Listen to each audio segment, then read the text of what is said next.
Good afternoon. This is Class 7 for Advanced Conducting.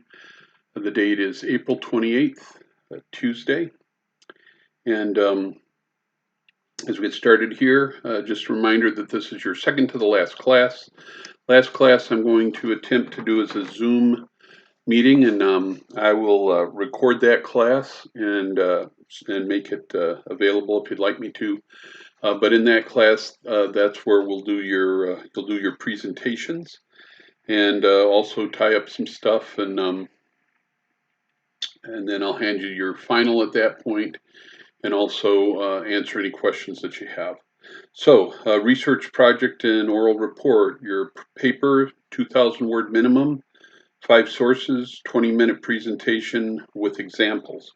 I use a scoring rubric so that I'll actually do a word count. Word count is based on the body of the paper. Don't include the title or the biography in your word count. So 2,000 words, just the body of the paper. So I'll look at the words. I'll look at 5 sources. And what you want to do with each of these rubric items is make sure that you're getting full points for each of these. So these are simple things. Give me 2,000 word minimum, not including the biography and the title page, and 5 sources properly cited. And then I'll look at, I'll do a check of grammar and spelling, make sure everything's spelled correctly. There's really you may have a wrong word, but it shouldn't be misspelled. So with spell checker, you should be able to do everything you need to do in that area. Again, make sure everything is properly cited. If you take a quote or an idea from a website or a book, wherever you get it, if it's not your own, you need to cite it. If you don't cite it, that's called plagiarism, and don't plagiarize. So plagiarism would be an instant F on the paper, and maybe means maybe a catalyst for more severe penalties. So never plagiarize. And then, of course, I'll make sure that you've followed your thesis statement at the beginning of the paper, and that you've concluded properly, and that you have the supporting stuff throughout the paper. Presentation is 20 minutes long. I don't expect you, and I hope you don't read your paper. It should take you 20 minutes should be, I would imagine you're not going to cover everything in the paper. I don't expect that. I just expect you to cover some aspect of what you've written about with some type of supporting examples, and those can be audio or video examples or charts or any number. Maybe it's a website, any number of things that you want to share. So and those 20-minute presentations, again, the rubric is that you're opening and closing correctly, that you're keeping it within 20 minutes. I'll give you full points if you're at least 18 and a half minutes long, and no more than 22 minutes. If it gets any longer or any shorter than those parameters, then I'll start to deduct points for the length of your presentation. And if we do that as a Zoom meeting, then we can all share in that, and that'll be a lot of fun, I think, or more fun at least than videotaping it and sending it in. So I'll have fun. You may not have fun. The final is due May 8th. That's Friday. So I'll hand it to you on Tuesday at the end of class. I'll just send you a Word document. You download the document. You can actually type right into the document and send it back to me. I prefer that. I mean, you could print it up and then scan it, but then I can't read it, and I wouldn't suggest you do that. So I'll send it as a Word document, download the document, fill it out, save it, email it back to me, and that'll be I think the safest way to do it.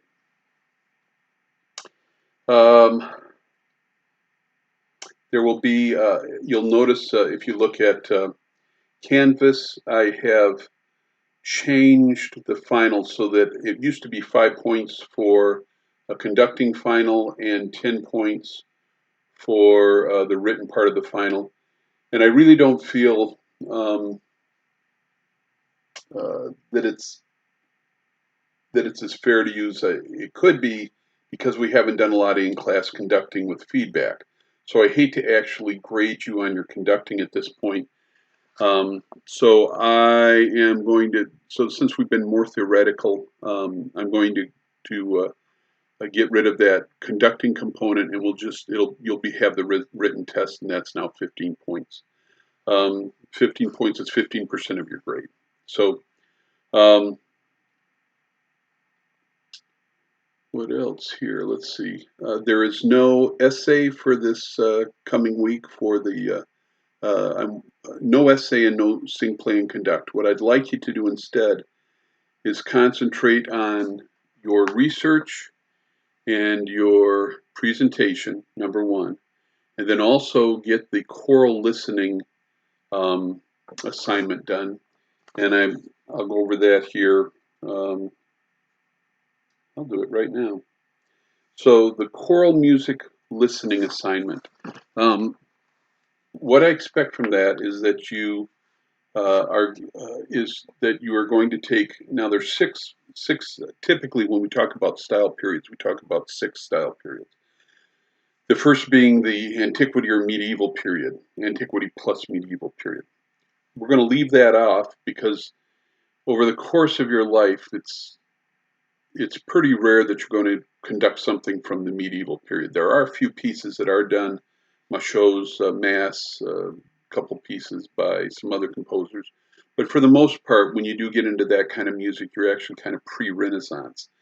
And so you don't need to actually cover that. So we're going to take the 5 style periods beginning with the Renaissance. Renaissance, Baroque, Classical, let's see, what did I miss? Renaissance, Baroque, Classical, Romantic, yeah, and 20th century. Okay, they're all there, 5.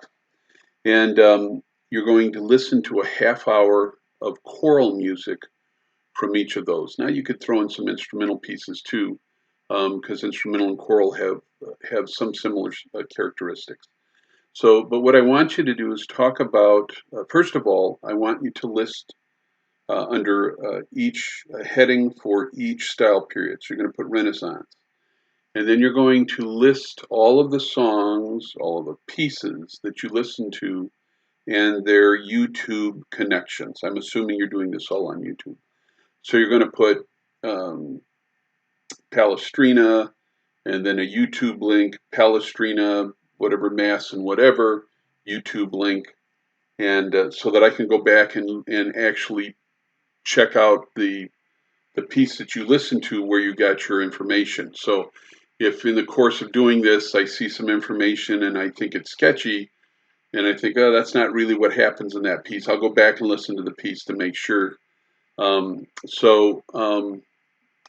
Because I want to make sure that you're picking up the right kinds of stylistic differences in these areas.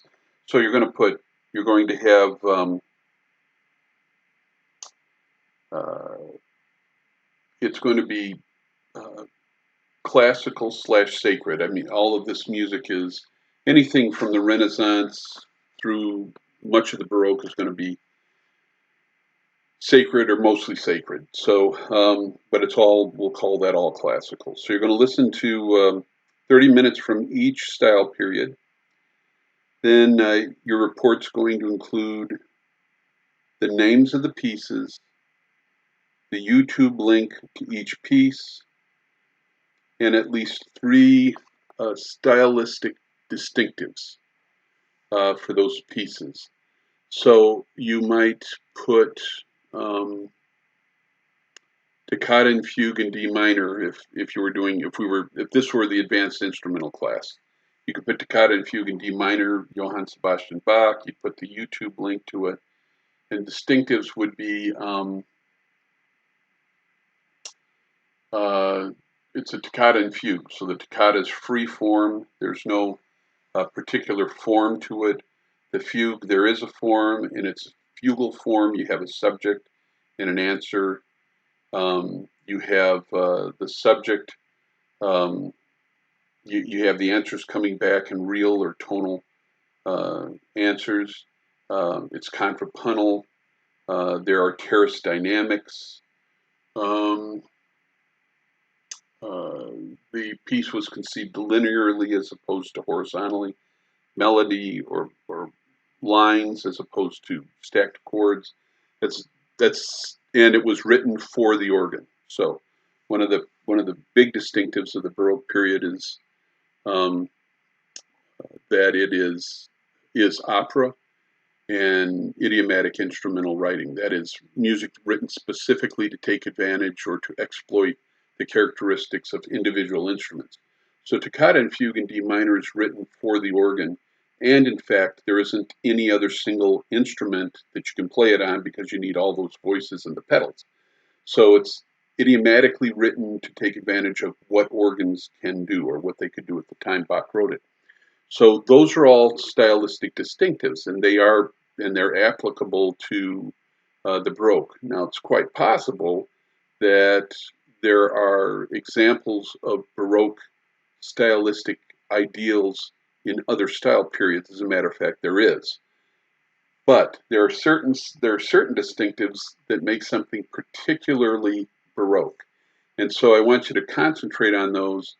Certainly, you can go back and you can go to YouTube, you can go to Wikipedia, you can go to just distinctives of style periods, and you can get a listing of the things that you should expect to hear stylistically in a piece from a particular style period.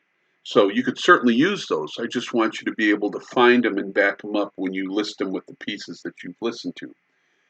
So it should be a fairly extensive report. It's what, 10% or whatever, I can't remember what it is. I think it's 10% of your grade. So you want to take it seriously. It's the difference between getting an A or a B. So, but again, you should have 5 headings. You should list all the things you listen to, and then you should list the distinctives of each of those pieces, 3 distinctives for each of those pieces, and why they support the fact that that's Baroque music. So what I'm trying to do with this exercise is have you exposed to a large swath of music from about, let's say, 1400, 1450 up to the present, and so that you're dealing with the differences, the distinctives in style, because those impact your conducting choices. I conduct music a piece written by Mozart, for instance. I'm going to conduct differently than a piece written by Benjamin Britten. So the basics are the same, but the style dictates different responses from me as a conductor and as a musician. So I want you to get used to those things and get rid of this kind of one style of conducting fits all. Basics are the same. We'll talk about that a little bit here as we go on. That's actually part of the lecture for today. Okay, so for next week, no essay, no sing, play, and conduct. So the ones that you're handing in that you should have handed in Monday night, the 27th, by Monday night, the 27th, those should be your last essays in sing, play, conduct. You do need to hand in your choral music listening. The choral score reading program, go ahead and do, I think it's 11 through 15 for this next week. No, let's see. Yes. 11 through 15 for next week, I believe. So the next 5. Your research paper is due on the 5th. And, of course, you need to be ready to do your presentation at the next class. That's going to be the majority of the class. There is no, if your presentation isn't ready for when we do the Zoom class, there is no presentation. So that's a 0 for that. So there's no delay on the presentation. You have to deliver it. Whatever you have, deliver it next week during the Zoom meeting. So no extensions on presentation. So research paper is due on the 5th. We'll discuss chapter 16 of the Green Book, the last chapter of the Green Book. So make sure you read that chapter. Be ready with the exam in case I decide to put a metronome component in it, which I'm planning on doing. If I can figure out a way to do that and proctor it properly. So I will do multiple metronome ticks. What I'm thinking of doing is I'll set a metronome. I'll play that for about 10 seconds, 5 seconds, maybe 5 seconds. And then I'll ask you during our meeting next week to just hold up a sheet of paper, write the metronome tempo on it, hold it up, let me see it, and don't say it out loud, just hold it up. I'll be able to see it. Of course, everybody else will be able to see it, but and then I'll grade it from there. So I think I might do that. That sounds like fun for me, not for you, but fun for me. So, but I think it'll be fun for you too. Let it be fun. Okay, we talked about if Beethoven came back to life today and you heard his music being used to sell everything from cars to diapers, would he be happy or sad? And since I'm recording this before the final date there to turn in your stuff, this is actually the afternoon of the 26th, Sunday afternoon. So I look forward to you handing in those answers. So, okay. We're not going to work on metronome stuff today. I've got other stuff I want to cover, but be sure that you are going through the following tempos, is what the book says, tempos: 54, 60, 76, 84, 90, 112, 120, 144. Again, on the test, expect, and it won't be any different than these: 54 beats per minute, 60 per minute, 76, 84, 90, 112, 120, 144. So 1, 2, 3, 4, 5, 6, 7, 8, 8 different tempo markings. And I will set my phone, hit the tempo, let you listen to the clicking. I think this is how I'll do it, unless I forget between now and next week. That's how I do it in class. So,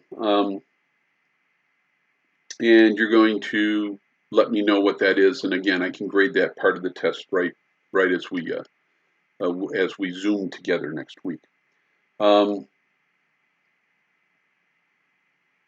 As we talked about last week, the easiest way to do this is to tie a song that whenever you hear that the particular tempo, you think, oh yeah, that's this song. And if you're relating to a song, I do with marches, things like that for 120, and then relate everything else to that, then I think you're looking at, I think it'll be a lot easier for you. All right, we get into the lecture. Your rough draft is due. Should have handed that in last night. So shouldn't be hard for you to write the paper. If you got the rough draft done last night, all you have to do is polish this week. So it should be a relatively simple task. We're talking about chapters 12, 13, and 15 in the Elizabeth Green book today, 12, 13, and 15.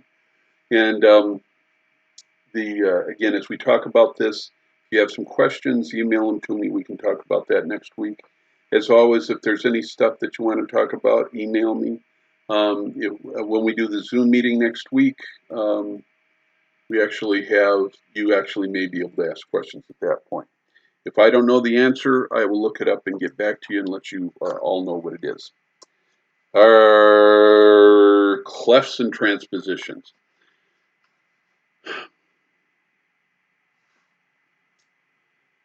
Okay, let's look at. I don't want you to get bogged down in this, but this is stuff that you would have learned at the very beginning of your music theory class, and it's worth going over again, I think, because as a conductor, you will run into this stuff. I want to start, probably the most important thing for a choral conductor is to understand that choral scores are often on a grand staff.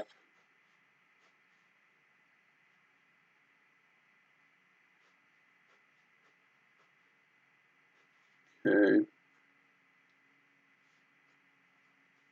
So it's that kind of thing. Okay. There's middle C. Middle C for treble clef. Middle C for treble clef. Let's see if we can do this. Middle C for treble clef is an added line at the bottom, and for the bass clef, it's an added line above the staff for the bass clef. Then there are things called C, and this is a G. We talked about this once upon a time. This is a G clef, and that's an F clef. It's a stylized, scripted F. That's where they get that. So it's like somebody wrote F. Okay? So stylized F, stylized G. So F clef, G clef, bass clef, treble clef. Then there is the C clef. And a C clef, oh, that's awful. Okay. Looks kind of like a B. I'm going to redraw it. Okay. Kind of like that. And it looks fancier than that.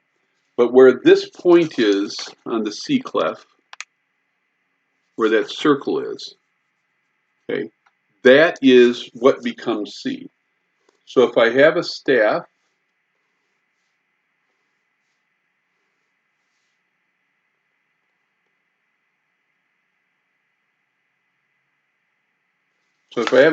and I put it on that second line where we would normally have a D and the treble clef, that becomes C on the C clef.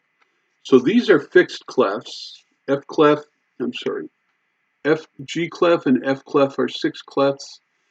This is a C clef. I'm sorry, G clefs and F clefs are fixed. C clefs are movable, and it can theoretically be moved to any line or any space. So this is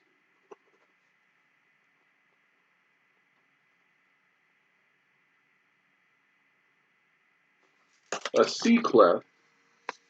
The second one here is a C clef, and the C clef is on the C space, and that's a different clef than this clef, because in this clef, middle C is the bottom line, is an added line below the bottom line of the treble clef. In this case, this middle C is right on the space of, it's an octave higher, okay, where middle C is. So depending on your instruments, you could move that C clef around until you find a home for it. You will come across these all the time in orchestral scores, so I'm just telling you that's what that clef is. And like I said, I'm drawing it pretty nasty. This is a better version of it, okay? Let's see here. Okay, right there. So this is, let's see if I can get my pen there. That is a C clef, and that is a C clef. Right there, and those are all C clefs. A C clef doesn't mean that C is where the clef is. C is just the name given to the clef, but it's movable. It's a movable clef. Right. Let's keep going here. If you have questions, be sure you ask me. Now,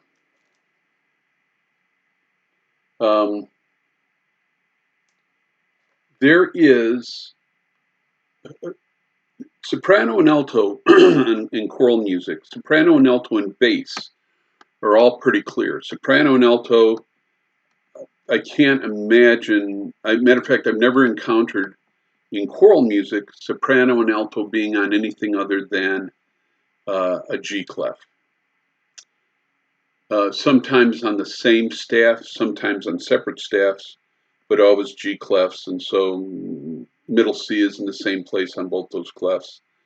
And the writing is I mean, if you're a singer and whether you're an alto or soprano, it's so uniform. That kind of writing is so uniform that you almost start to deal with it intuitively. So you look at the line and you know where it is on the. You don't even have to think about tessitura. You can look at it and go, wow, that's pretty high. Not even thinking pitches, because you can tell visually, because you utilized it so often, um, and you're used to it. Okay. Bass clef is the same way. Bass clef is I can't think of it. I can't think of any music I've ever encountered where the bass clef wasn't, where the bass part wasn't on the bass clef. So bass clef's pretty standard for bass parts, to the point of being, I can't think of any examples where it doesn't happen.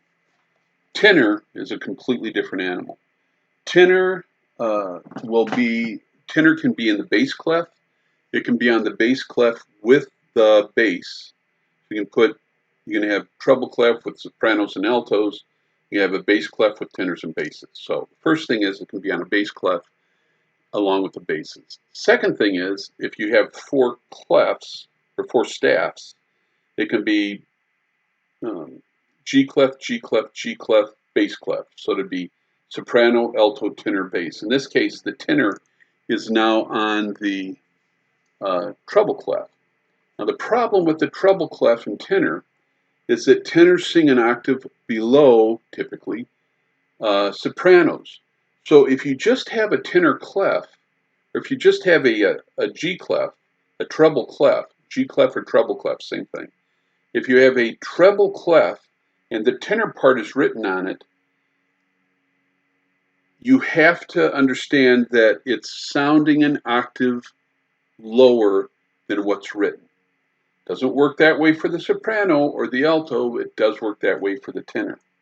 Sometimes you will have music that's scored with three treble clefs, a bass clef, the tenor's on a treble clef, and there's no markings to show that that tenor is actually supposed to sound an octave lower.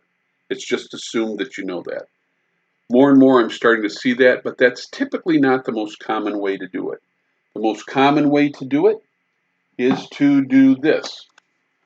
And the book does a great job of showing it. Tenor is, we're right here. Either it will say, it'll have some parentheses, and it might say octave or something like that. This is very common, where you put a little 8 on the tail of the treble clef. Okay, so a tenor part will often have treble clef with an 8 stuck to the bottom of the tail. Less often, more kind of European and old American, is a double clef. A double treble clef here also designates that this is an octave lower than it appears on the staff. So tenor is not standard. The writing for tenor is not standard. So be aware of that. It's not a huge issue. Everybody seems to know it. It's like, but I mean, properly written, you should not have a treble music. If you have a melody and it's written on a treble clef for the sopranos, if it's written on a treble clef for the tenors, it should be written an octave lower. But of course, it doesn't work, because then all you have is ledger lines underneath the staff. So be aware that tenors there are another example. So okay, we've talked about movable C clefs. You're going to tend to see that with like violas, cellos. You're going to see the clef move, and the reason that is that as instruments are higher or lower pitched, what you're trying to do is move the clef around, move that clef around where that middle C is, so that you keep the majority of the pitches for that instrument on the staff.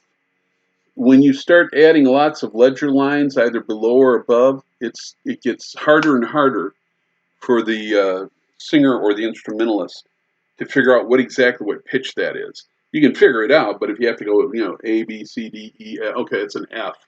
You don't generally have that kind of time when you're trying to read through some music. So there's a reason why we have those movable clefs, and there's a reason why we have different clefs, and that's so we can place instruments and voices, more often instruments, so that the majority of their notes lie on a 5-line staff. So that's why that exists. Um,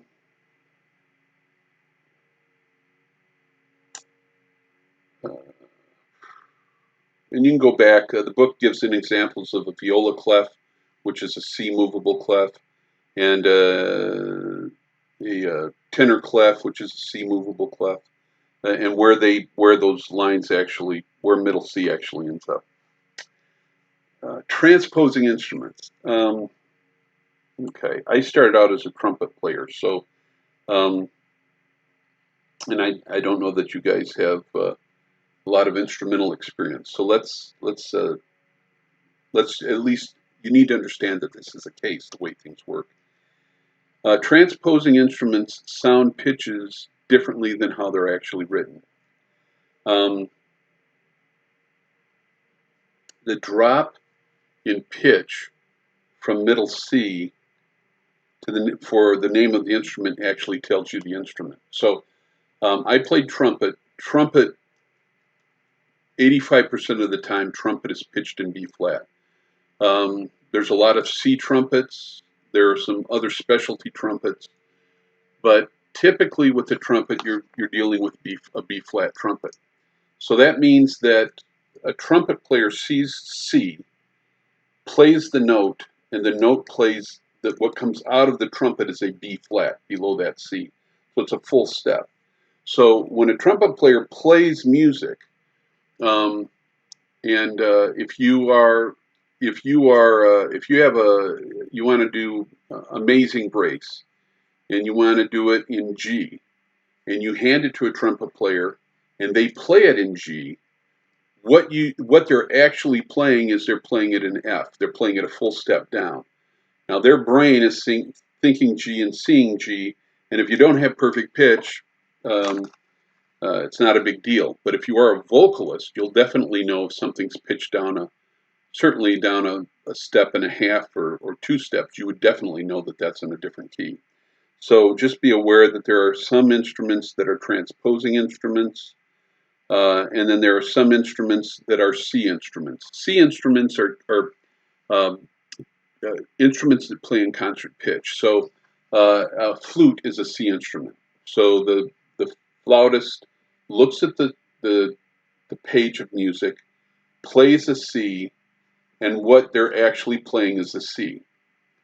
So flutes, oboes, bassoons, C trumpets, trumpets in C, trombones, baritones, euphoniums in bass clef. Sometimes they're written in treble clef as B flat. They're in B flat. Sometimes they're written in bass clef as C instruments. So tubas, all string basses, all strings are written in concert pitch. And then the instruments that are transposing instruments would be like clarinet in B flat. A trumpet is in B flat. Saxophones, soprano and tenor saxophones are both in B flat. Alto and bari saxes are in E flat. French horns are in F. And French horn plays a C, and what comes out is an F. And then there's exceptions to all of these things. So you need to be aware that instruments, and the reason that is trumpets, for instance, didn't have valves until the last part of like when Haydn was writing. That's why the Haydn trumpet concerto is people love to play that, because at that point they just started to experiment with valves, and they didn't really become popular until the Romantic period. Until then, you were playing on the overtone series and changing pitch with your lip instead of playing valves. So trumpets and tubas and baritones, all those brass instruments were all French horns were all played with lip and air pressure, and then different crooks. You would take certain piping out of the instrument, out of the trumpet, or out of the French horn and replace it with other crooks or other pieces of tubing which would change the length or shorten the length. So with all instruments, all wind instruments, the longer they are, the lower they play. The shorter they are, the higher they play. So that, I'm sure you know that, but I'm going to mention it anyway. So in the old days, the way you changed key was you took a crook out, you took the tubing out, and put different tubing in to change the length of the horn, and that's how you got different keys.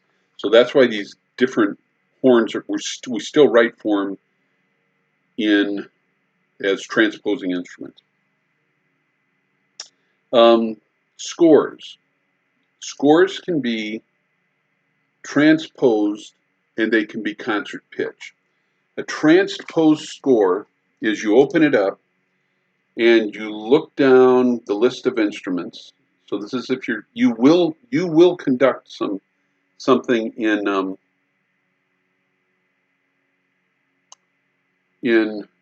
you will conduct an orchestra or a band or both at some point in your careers. It's going to happen. So when you open up that score for the first time, you're going to see a list of instruments generally grouped in brass, strings, woodwinds, grouped by the types of instruments they are, and then from the highest to the lowest pitched instrument. So a transposing score is a score, and usually you rehearse off a transposing score. So you're looking at the score, and let's say that you're playing in the key of C. So you're playing in the key of C, and you notice the trumpet player plays a wrong note, and you look down at the trumpet line, and the trumpet player should be playing, let's say, well,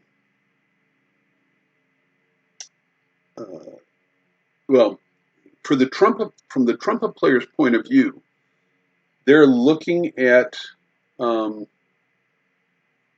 music, and they're seeing what you want as a concert C. They're seeing a D, so they play that D on their music, and what you get is a C that sounds. So their particular line on the score is going to be written out the way they're looking at it. So it's not concert pitch. It's not what you're hearing. It's what they see. And that way you can say, hey, trumpets, that's an E flat on beat 2. So you're looking down. They've got a wrong pitch on the second beat. So you look down, and instead of having to transpose everything in your brain, you're going trumpet players, second beat, that's an E flat, okay? And then they can fix it because they're looking at an E flat, you're looking at an E flat, but that's not what we hear sounding. What we hear sounding is a D flat. Everybody else, all the C concert instruments have D flats. They have an E flat. And if they play their E flat, we'll get the D flat with everybody else. So a transposing score is a score you usually conduct from. And the reason you conduct from that score is because it allows you to see what the instrumentalists are seeing and doesn't force you to have to do this kind of on-the-fly transposition. There are also concert scores. Concert scores are great for if you want to do score studies. So you're looking at chord progressions, let's say. Well, you don't, if you have chord progressions across all these different instruments, you don't want to have to be thinking, okay, let's see, the French horn is an F. They're playing this. Well, what would that be in concert pitch? Okay, well, if you're studying scores, you don't want to go through all that. So there are both. Now, we have, I think, at the school, we may have for Messiah a score both. We may have both concert pitch scores and transpose scores. You can conduct from either of them. There's no law that says you have to use a transpose score to conduct a group. You may choose to do a concert score. But if you do that, then when you're looking at all the transposed instruments and there's a wrong note, when you tell them the wrong note they're playing, you have to figure out what note they think they're playing. I mean, that is, you have to look at the note and say they need to be playing this note, and then you have to tell them, hey, guys, you're supposed to be playing, let's say that they're supposed to be playing a C. Then you'd have to look at it and say, trumpets, you need to be playing a D there at that place. They play a D, and then you hear the C. Okay? So, I'm trying not to overcomplicate this, but you conduct off of transpose scores, you study concert scores. And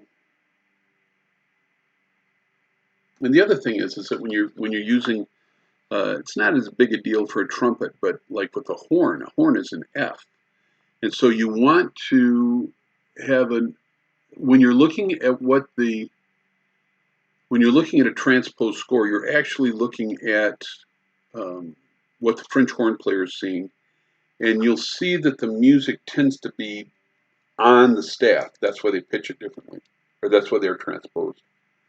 And because of that, you can get a feel for the tessitura for the instrument, and it's more intuitive in terms of telling, are they in the upper part of their range or not. So,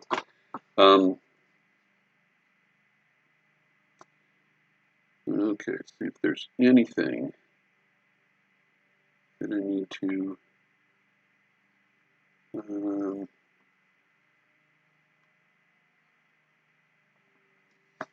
okay, that's about it. If you get those little pocket scores, quite often they'll be concert pitch because it's assumed you're getting a little pocket score for personal study, maybe for music, a music theory class or music history class. So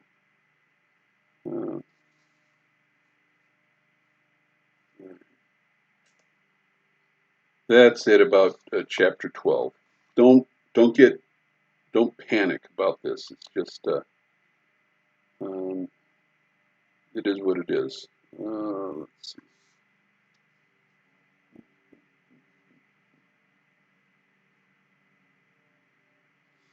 Okay, chapter 13, more on instrumental conducting.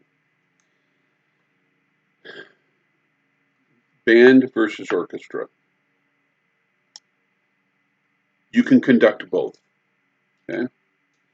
Bands are naturally louder if you have a 100-piece orchestra versus a 100-piece band. The difference between an orchestra and a band is that an orchestra is a symphonic orchestra. A string orchestra is all strings.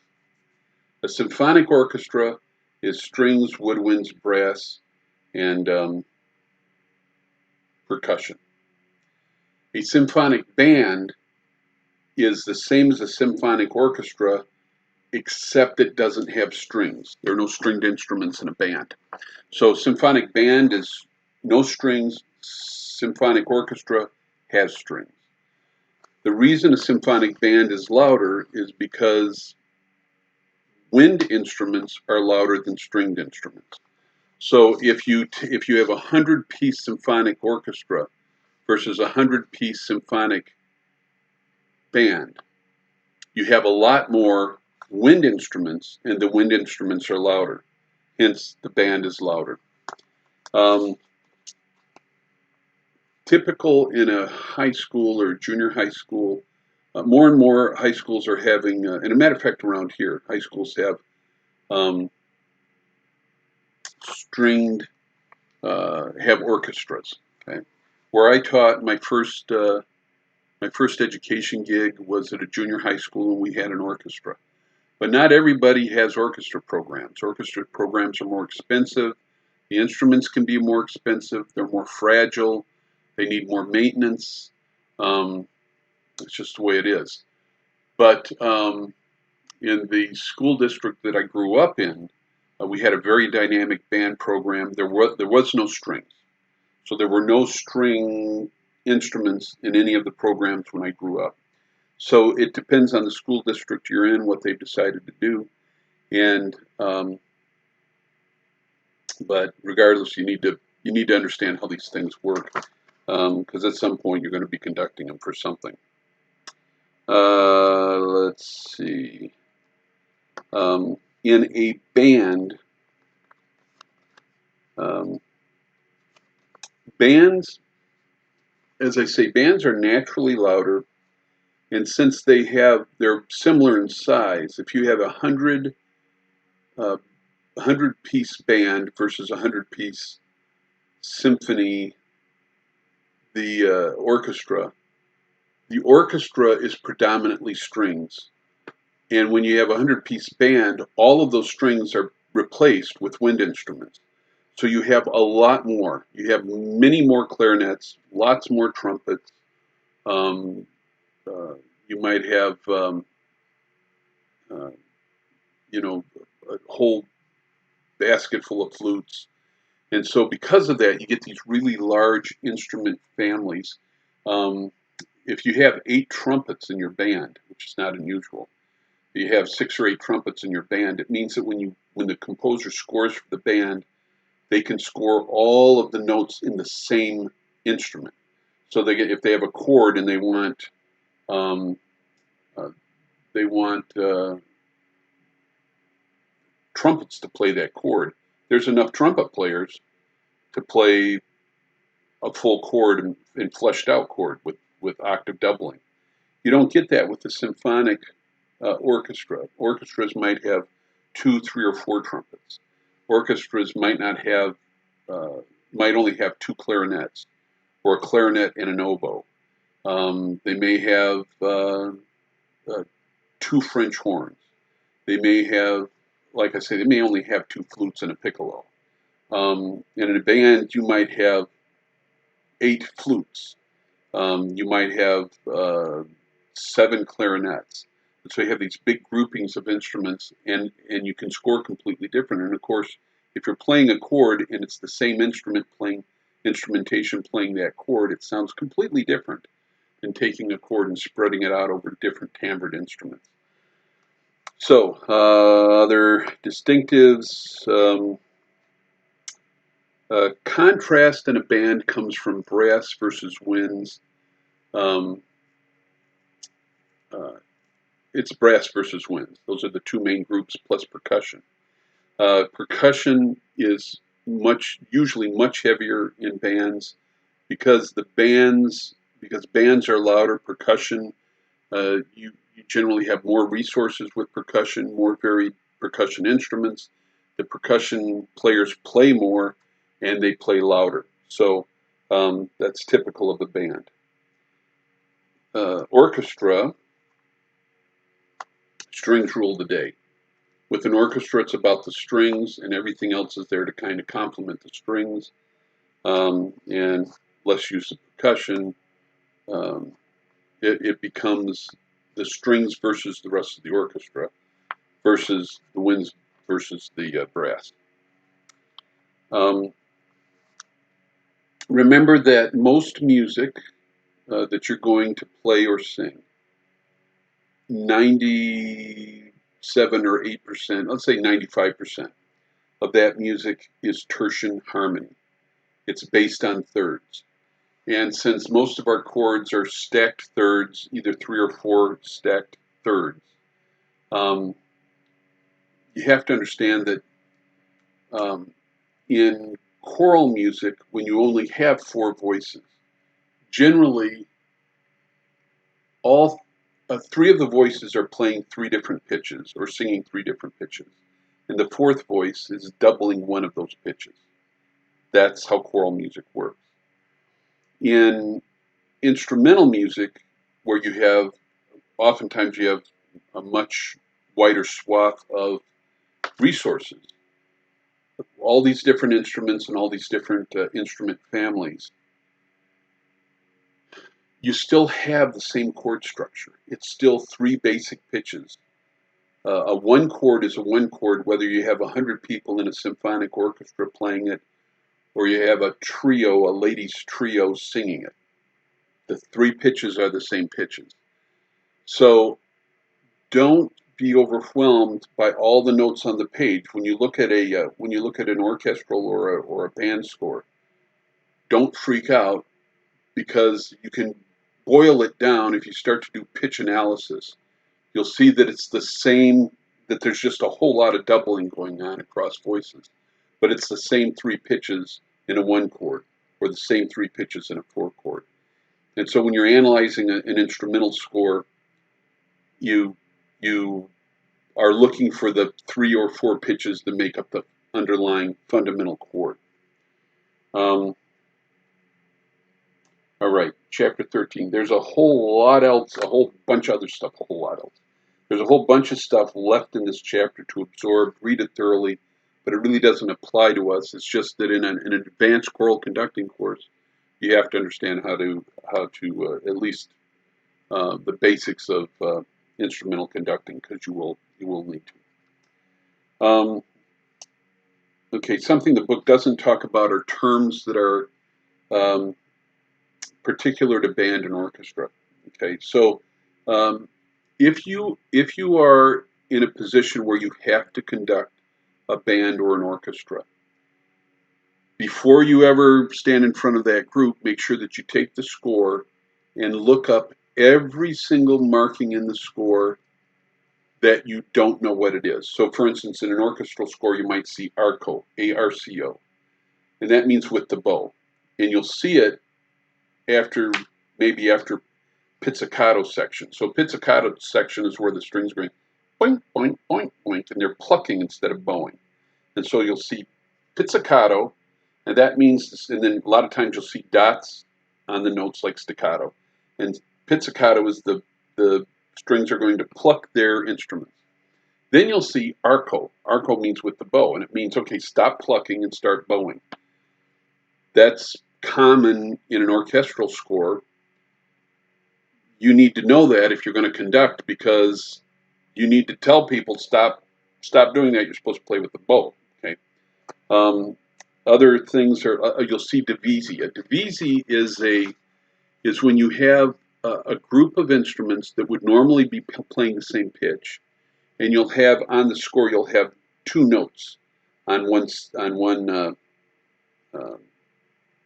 note head. So you'll see a line with a flag maybe, and then you'll see 2 notes and a series of 2 notes on each of those flag heads with divisi written. Divisi means for this section, the section that normally plays in unison, let's say cellos. Cellos, generally if you're a cellist, you play whatever all the other cellos are playing. So in a symphony orchestra, all the cellos play together. Generally, the violas play together. Not always, usually, violas play together. Violins, generally there's a first and a second violin, and all the firsts play together and all the seconds play together. They play the same pitches. So when you see divisi, it means that within that section where everybody's playing at the same time the same note, divisi means, okay, split into 2 groups, and one group plays this note, one group plays that note. And then you'll see in band scores, in orchestral scores, you'll see for brass instruments, you'll see mute. In mute, for a trumpet, for instance, you can have a cup mute, you can have a straight mute, you can have a wah-wah mute, any number of different mutes. And a mute is a device that fits into the bell of a brass instrument, and it changes the timbre and the loudness of that instrument. French horns have a mute. It's called the left hand. So they finger with their, no, it's called the right hand. So they finger with their left hand, and they put their hand into the bell. It changes the pitch by half step, but it also mutes. So you can change characteristics of the instrument by doing different things with mutes. Sometimes in scores you'll see it'll see in stand, and that means that you actually lean your horn into the stand and play into the stand and use it as a mute. So there's all this stuff that you aren't aware of if you're just a choral conductor. So what you do is you don't have to, because you're never going to remember this stuff unless you do a lot of it with instrumentals. So whenever you get an instrumental score, you look through it, and as you're going through it, whatever you see that doesn't look like something you understand, don't blow it off. Look it up and write it in the score if you need to, so that you know how to handle the score when you're standing in front of these instrumentalists. something that you might want to start with. This is actually a great list. Go to Wikipedia, Glossary of Music Terminology. Glossary of Music Terminology. Wikipedia has a glossary of music terminology that is pretty broad and covers a lot of the stuff that you're going to see in all sorts of scores, choral, instrumental, and whatever. So great. It's actually a really nice wiki article. So that's where you'd want to start. Okay, so the takeaway of all this on 13, instrumental conducting. Don't be afraid to conduct instrumental pieces. You'll have opportunity to do that. You'll have a lot of fun. It's a lot of fun to stand in front of an orchestra or a band and conduct. And it's not if, it's when. You will at some point be called to conduct something instrumental, some instrumental type of ensemble. And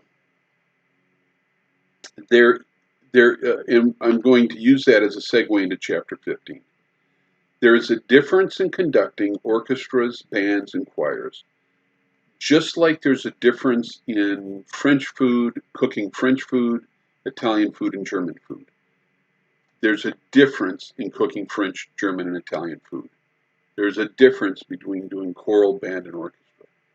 But the basics are all the same. If you are a French cook, you can learn how to cook German food relatively simply. The process is a relatively simple process. If you are an orchestra conductor, it's a relatively simple process to become a reasonably competent choral conductor, and vice versa. So if you have the basics, you have the conducting basics down, and all of the conducting terminology for a choral group, and proper musical training, then your ear is fine-tuned. It's the ear can hear, and the hand can put things in motion to create a musical product. All you have to do is acquaint yourself with the particulars of the group that you're going to be conducting. So if you've never conducted an orchestra, and you've never, let's say, conducted a musical, you get the musical score, you work through it, you see what things you need to find out, how does this work? What does it mean when you look at a musical score and you've got two measures written out and it says vamp, or it says wait for cue for whatever. You just look at, now it's simple. You go to the internet, you look it up and say, what does this mean in the score? Or you go to a user group and you ask them, okay, I'm conducting my first musical. What do I do in this situation? And they can, or email me, I'll tell you. But don't be afraid of it.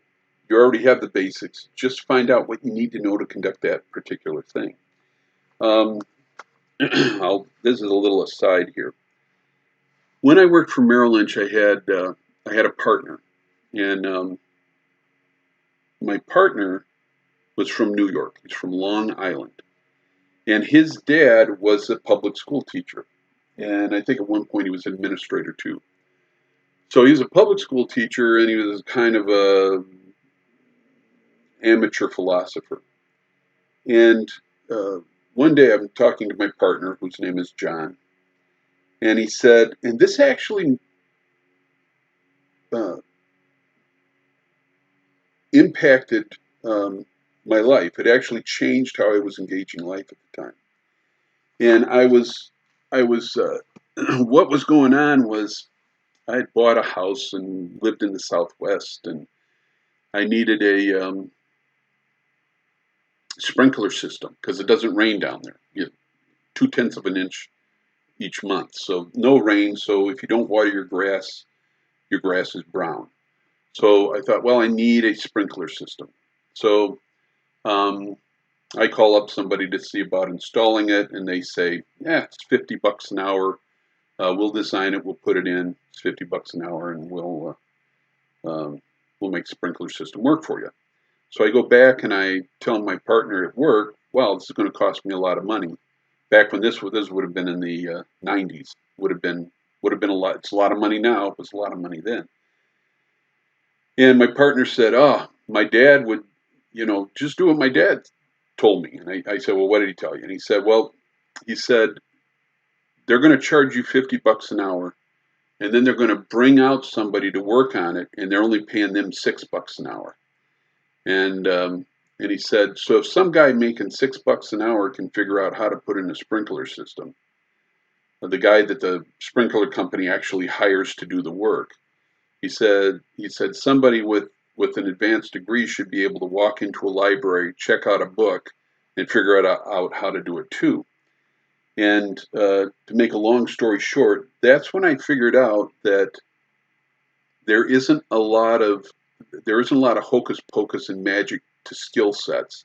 There's just reading a book, training, and being confident enough to make some mistakes and know that if something blows up, you can always hire somebody to fix it.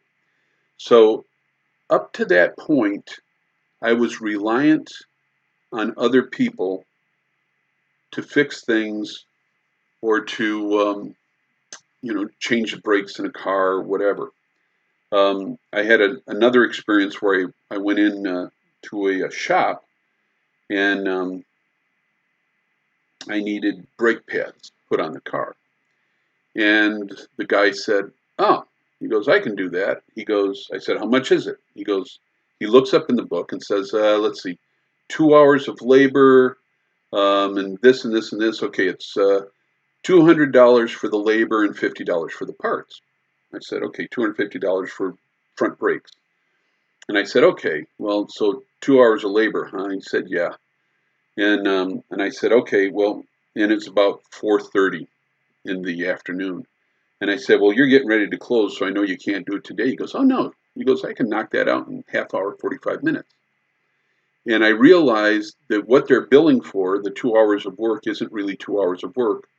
It's a half hour of work, and they just pad the hours. And there's reasons for that. I'm not saying car repair people are crooks, but the truth is it takes $20 of parts and about 20 minutes to change brakes. And until I did it myself, I was afraid of it. But what I did was I got a book, I read up on it, I went out and tried it, and I realized, wow. And I haven't paid anybody to do brakes since, and that was about 10 years ago. Because it's simple. It's simple to do a set of brakes on a car. Simple and very cheap. So, all that to say, you have the basics of conducting. It is a relatively simple thing to move to orchestra and band and conduct.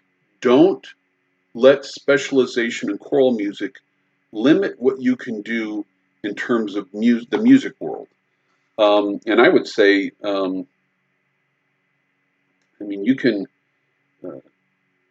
you can apply that to all sorts of things in music. Songwriters, people who write songs, are simply people who started writing songs. And you can write songs. Both of you are perfectly capable of writing a song. Both of you can conduct orchestras. Both of you can go on and do doctorates. There isn't anything. There isn't any magic in all of this. It's just knowledge. The knowledge you can get from a college class. You can get it from YouTube. You can get it from. And I'm not saying you shouldn't go to college. You have to if you want to be a teacher. You have to go through all of the stuff that you're going through. You have to take this class. But the point is that don't let a lack of a degree or taking a class stop you from pursuing some aspect of music or anything else in your life that you have an interest in. I'm going to give you two examples. Robert Shaw, not the actor in Jaws. Robert Shaw, the conductor that we talked about when we talked about choral sound. Robert Shaw attended Pomona College, and he studied philosophy, literature, and religion because he was going to be a pastor. While he's in college, he does all the study And he ends up getting a job, I think it was after he graduated. He got a job with a guy by the name of Fred Waring. Fred Waring tone syllables, another one of the choral sounds we talked about. And Fred Waring gave him a job, and he started singing with Fred, and then he started conducting with Fred. Then he did some other conducting.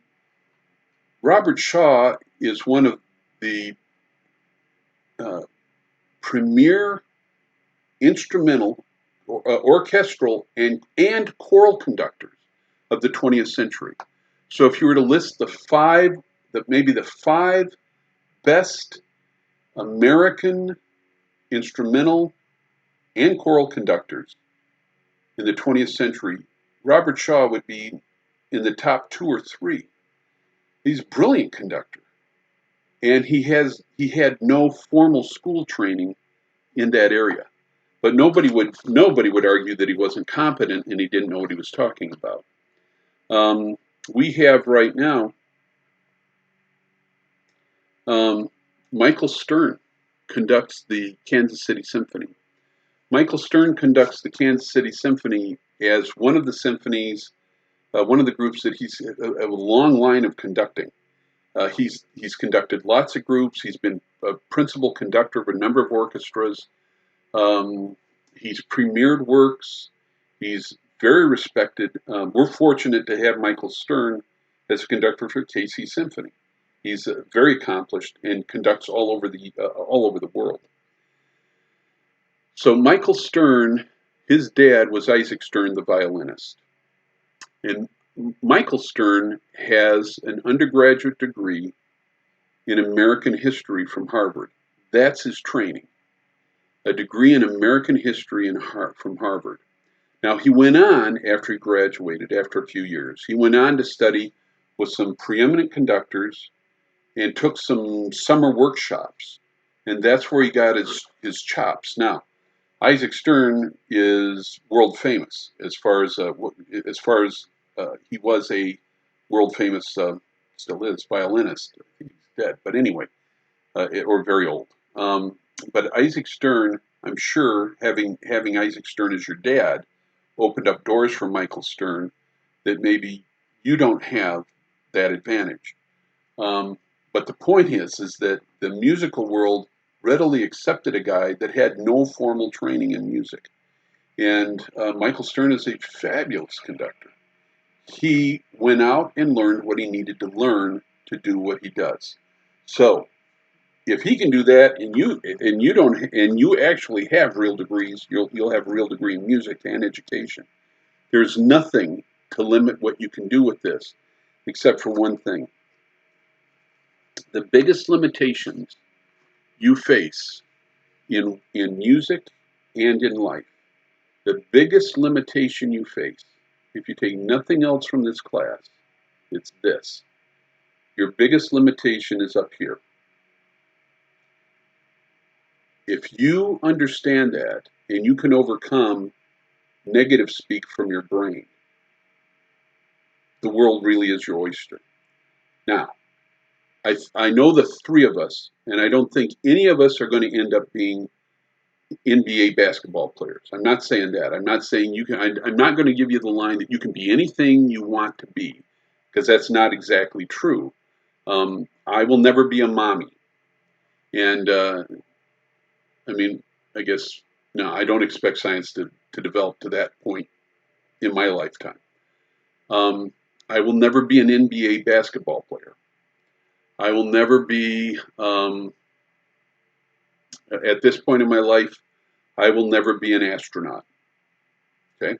So there's certain things I know that I have either physical or age limitations going to keep me from doing certain things. But that's a very short list of things. If I wanted to become a world-class chef, there's probably still enough time in my life to do that. I just don't have an interest in doing that at this point. But I'm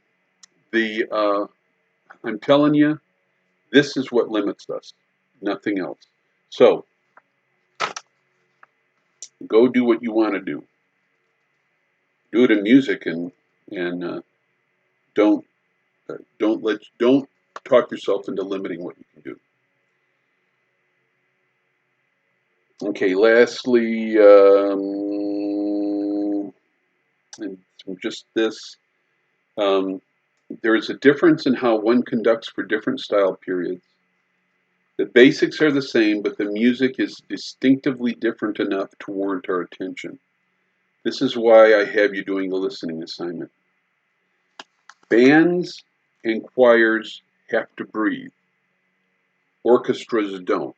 So one of the basics to this is that with an orchestra, you can have very sustained sounds because string players don't have to breathe.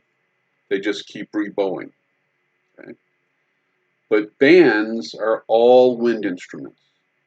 Choirs are singers. Both of those groups have to breathe. And because they have to breathe, you have to allow for breaths. It doesn't mean you have to stop the music, but you have to allow people to take breaths, and you're going to think about phrasing in a different way.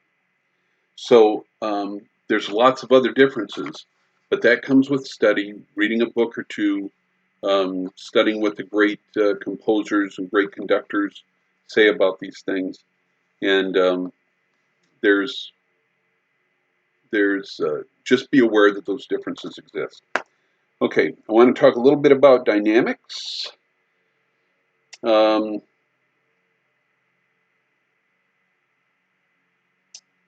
and sound in general. If you have a soloist, let's say you're conducting an orchestra or you're conducting a band and you have a soloist singing over that band. Or maybe it's a choir. You're conducting a choir and you have a soloist singing over the choir. And you're having trouble hearing the soloist. Almost always, it is better to bring the group down than to try to bring the soloist up. Let the soloist establish what's a comfortable place to sing and a comfortable dynamic level, and then bring everybody else down.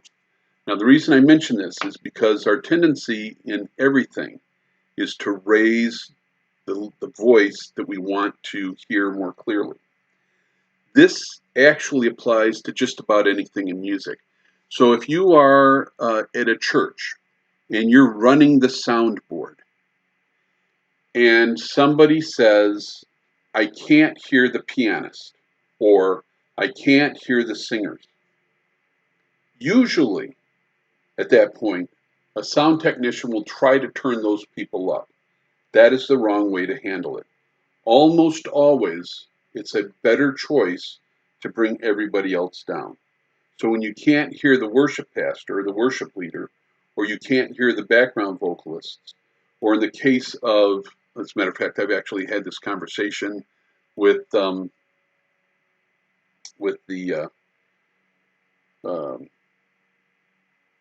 Lux Voces.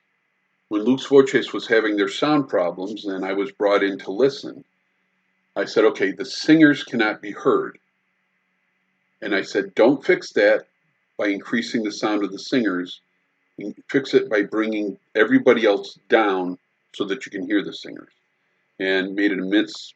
It's not rocket science. It's just the way sound works. So dynamics. Usually bringing levels down is a better fix than bringing levels up. Marked dynamics, next point. Marked dynamics are generally should be considered as guidelines. Dynamics in a piece of music are not like tempi markings. If I have a tempo marking and it says quarter note equals 86, and up here on the right hand side it says Beethoven. Okay, I really need to try to go 86. If he put that metronome marking in, I have to assume that that's what he wanted. Dynamics are a different animal. Dynamics should be considered guidelines. Dynamics should never be the focus of what people are listening to. If I go into a concert, either choral concert or a symphonic concert, and I'm listening to the group, and I start thinking, wow, they're really playing too loudly, or wow, there's a lot of dynamic contrast in this piece.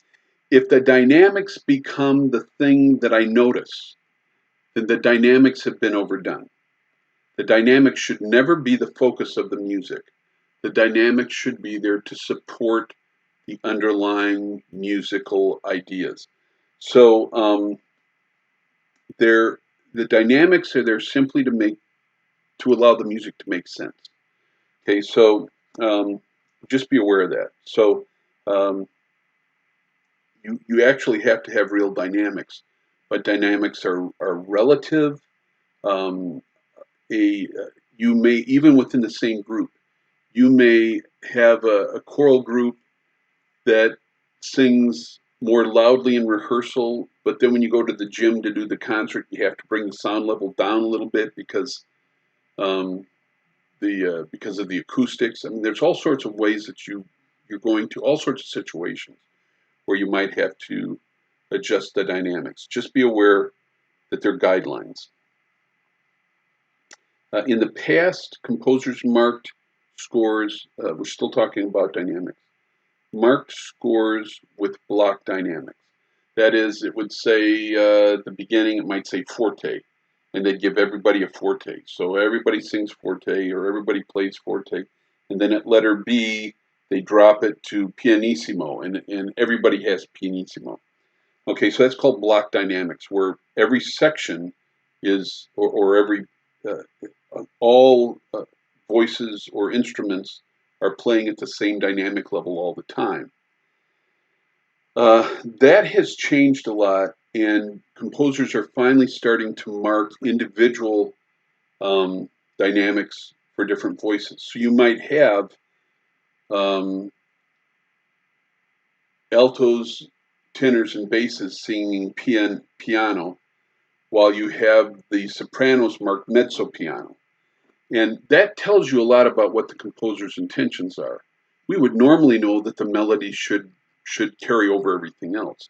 But when the composer is actually consciously placing different dynamics and different voicings at any given time, you can start to really understand what the composer's intent is for that music.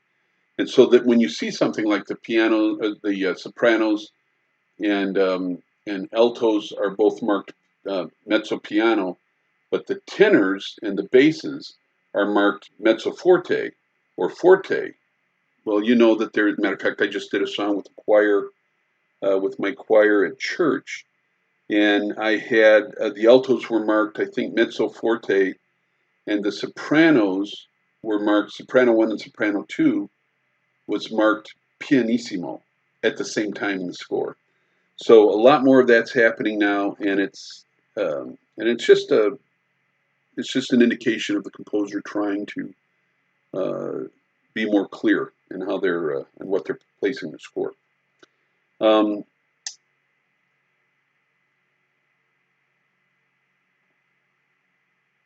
Continuity of dynamic. If you have in music, and this happens a lot, like in the classical period, maybe Mozart or Haydn, if you have in music maybe a small motif, ba-da-da-da-dum, ba-da-da-da-dum, ba-da-da-da-dum, ba-da-da-da-dum, ba-da-da-da-da-da-da-da-da-dum, and it's jumping from instrument to instrument.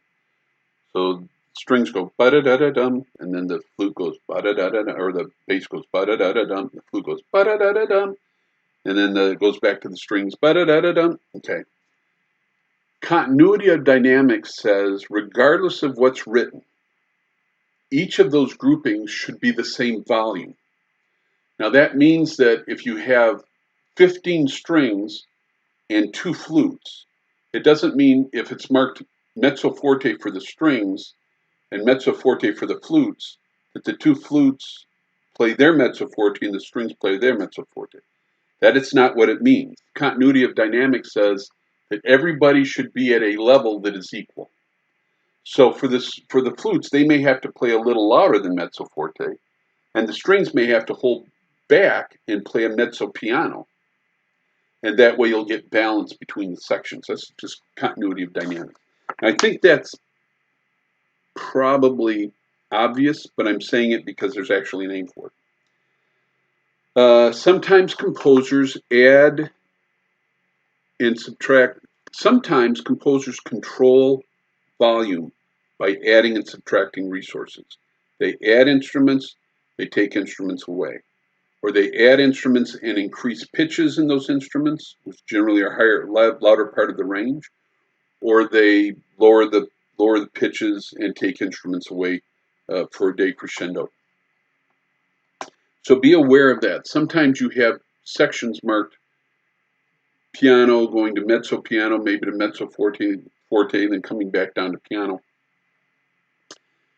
If the composer is actually taking away resources and adding resources to help accomplish that, you may not have to do much adjusting within the actual on how loud an individual instrumentalist is actually playing or singer is actually singing. I'm going to end today with this. This is on styles. And again, I know you're going to work on your style sheets, your style reports this week. Early classical period is an extension of the Baroque. There's always overlap. And so early classical, there's still quite a bit of contrapuntal music going on. Contrapuntal music is horizontal. Homophonic music is vertical. Contrapuntal music is individual lines of equal importance building over time, and it's about the line going through time. Homophonic music, which is songs, pop songs, a lot of stuff written in the later classical where you have chords stacked on top of each other, that's vertical. And it's about the chord structure, and it's about the harmonic language that's going on. So that early classical period is more contrapuntal. Embellishments are important, and you need to understand the difference between an appoggiatura from 1700 versus an appoggiatura from 1790, because they're performed differently. You need to understand about trills and mordents and different kinds of embellishments, because early classical has a lot of that going on. Latter classical, which would be like Haydn and Mozart, still has some embellishments going on, but the main theme of that latter classical period is clarity. Clarity of the music is clear. It's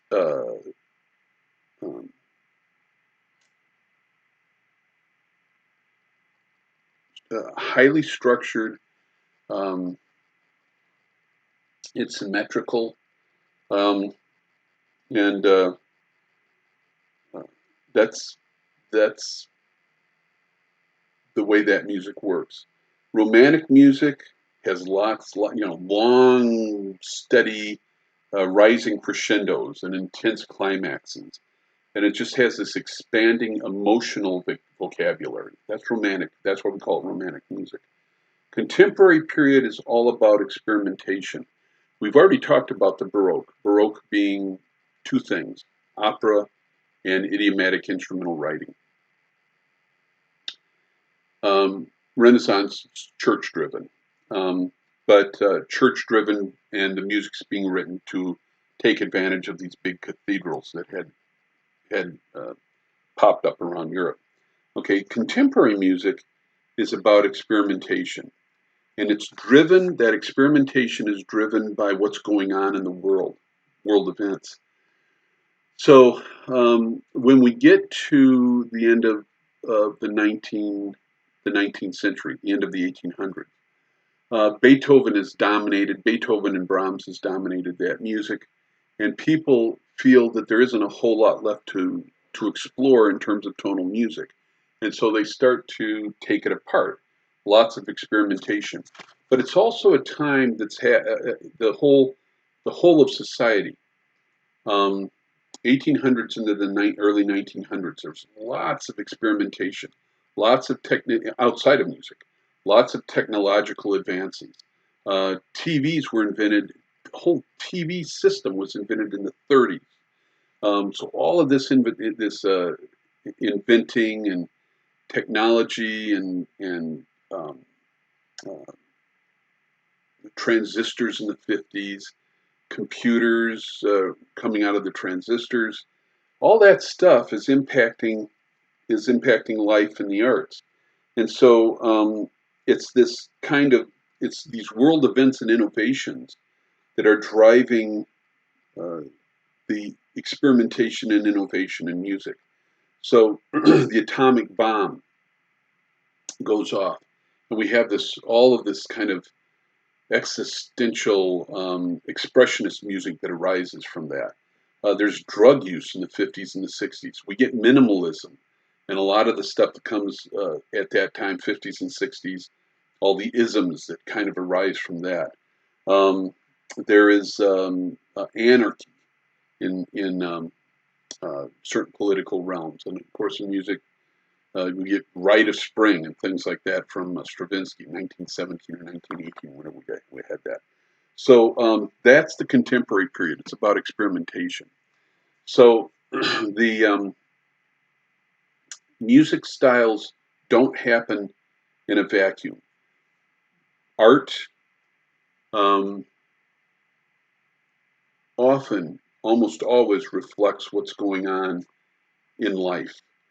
So if you remember that, and you can start to relate some of those things to the periods, the style periods, I think that'll help with your music, and then it helps you understand the music, and understand that music quite often is a statement of that has strong uh, history in it, not just music history, but history in general, and who we are. It has a lot of humanity in it, obviously. So if you keep that in mind as you're conducting and as you're working with your groups, you can pull those kinds of things into the work you're doing and bring the music alive, which is basically what you're doing. So we're going to leave it at that. And I look forward to next week. We'll have, I'll send out some more details. We'll do like a Zoom meeting. I think Zoom is probably the best, unless I figure out something better. But watch your email, and I'll send you more details as we get closer. So have a great week.